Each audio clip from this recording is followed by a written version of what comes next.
আসসালামু আলাইকুম। আজকে গরুর মাংস দিয়ে বিরিয়ানি রান্না করব। আর মাংস আগে থেকে ম্যারিনেট করে রেখেছি, কেটে ধুয়ে পরিষ্কার করে। বিরিয়ানি মশলা দিয়েছি, সাথে আদা রসুন বাটা পরিমাণ মতো। হলুদের গুঁড়া দিইনি, এখানে মরিচের গুঁড়া ব্যবহার করেছি। আর কাঁচামরিচ পেস্ট করে দিয়েছিলাম আমি, যাতে একটু ঝালটা বেশি হয়, খেতেও ভালো লাগে।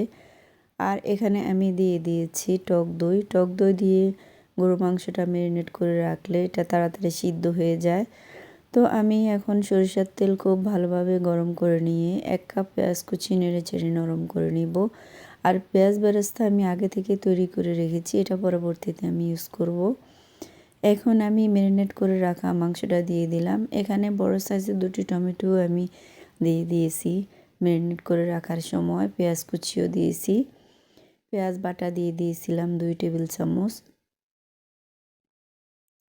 খুব সুন্দর করে নেড়ে চেড়ে মাংসটা কষিয়ে নিব একটু সময় করে। এখন আমি ঢাকনা দিয়ে দিব। ঢাকনা দিলে কিন্তু তাড়াতাড়ি সিদ্ধ হয়ে যায়। বেশ কিছু পানি বের হয়েছে, এখানে কোনো পানি ব্যবহার করিনি আমি। এই পানি দিয়েই আমার মাংস সিদ্ধ হয়ে যাবে, এখানে কোনো পানি ইউজ করা লাগবে না। এখানে আমি শুধুমাত্র 1 কাপ দুধ ইউজ করব। এই দুধটা আমি জাল করে রেখেছিলাম ঘন করে, এটা লিকুইড দুধ।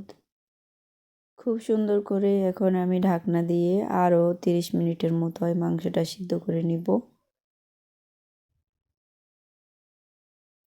আর এই সময় চুলার আঁচটা মিডিয়ামে রাখতে হবে, না হলে নিচে থেকে লেগে যাবে। এখানে 2 টেবিল চামচ বাদাম বাটা দিয়ে দিয়েছি। মনে রাখতে হবে বাদাম বাটা দিলে কিন্তু নিচে থেকে লেগে যায়, এই জন্য ঘন ঘন নেড়ে দিতে হয়। আমিও মাঝে মাঝে ঢাকনাটা খুলে ঘন ঘন নেড়ে দিয়েছি। এখন আমি এখানে 1 কেজি পোলাও চাল দিয়ে দিয়েছি চিনি গুঁড়া। এখানে যে কোনো পোলাও চাল দিতে পারবেন।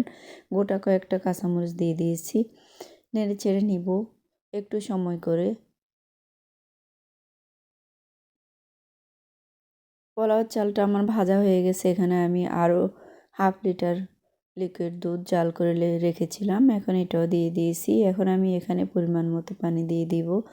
যতটুকু চাল নিয়েছি তার ডাবল দিয়ে দিয়েছি, ডাবলের থেকে একটু সামান্য কম দিয়েছি পানি, যেহেতু চালটা নতুন। আমি এখন এখানে পেঁয়াজ বেরেস্তা দিয়ে দিব। এখানে 2 টেবিল চামচ ঘি। ঘি দিলে এটার খেতে অনেক বেশি ভালো লাগবে।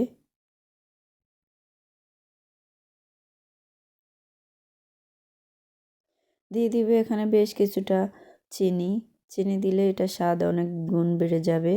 আর এখানে আমি সামান্য একটু টেস্টি সল্ট দিয়েছি, আপনারা নাও দিতে পারেন, এটা যার যার রুচি অনুযায়ী দিবেন। এখন আমি খুব সুন্দর করে নেড়ে চেড়ে দিয়ে দিব। নেড়ে চেড়ে এটাকে ঢাকনা দিয়ে আমি রেস্টে রেখে দিব। ঢাকনাটা খুলে মাঝে মাঝে নেড়ে দিতে হবে, না হলে নিচে থেকে লেগে যাবে।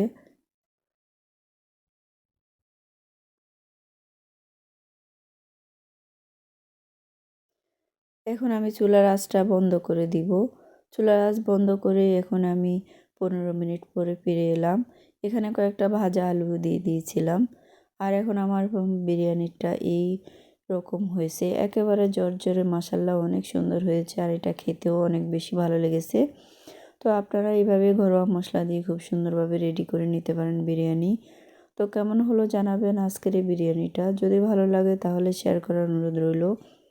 আর এতক্ষণ সময় নিয়ে যারা ভিডিওটি দেখেছেন তাদের সকলকে অসংখ্য ধন্যবাদ। আর এই আলুটা খেতে আমার কাছে অনেক বেশি ভালো লাগে, আপনারাও খেয়ে দেখবেন, ভালো লাগবে। আমি এখন উপর দিয়ে পেঁয়াজ বেরেস্তা দিয়ে দিব। পেঁয়াজ বেরেস্তার সুন্দর স্মেল আসলে অনেক সুন্দর একটা ঘ্রাণ বের হয়।